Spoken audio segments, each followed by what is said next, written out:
Hello guys! For today's video, ayan po, pumunta po kami kay Ate Rose doon sa agency. At November din yung birthday niya, sa akin November din. Ayan, sinabay na namin mag-celebrate.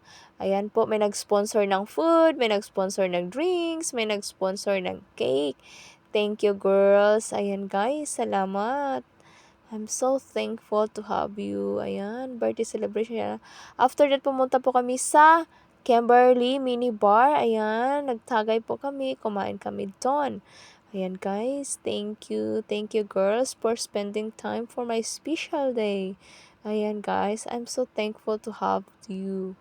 Ayan, ang sarap ng cake, diba? Ayan guys, nag-ano po kami niya, nagsigang, pork sigang at saka pritong isda. Ayan, ang sarap, 'di ba? Ang sarap talaga paminsan-minsan makakain ka ng Pinoy food. Ayan, lutong bahay. Kasi dito sa amo namin, prito-prito lang talaga. Tas iba yung luto nila, walang lasa. Ayan. Ayan, guys. Ayan, ang ganda namin, 'di ba? Joke lang. Ayan, guys. I'm so happy together with this girl, my love. Yung friend ko na isa kasi minsan lang lumalabas.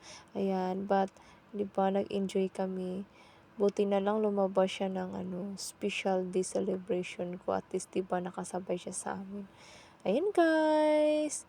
Thank you for watching. I pray that God will give us long life, good health, and healthy. Love you all.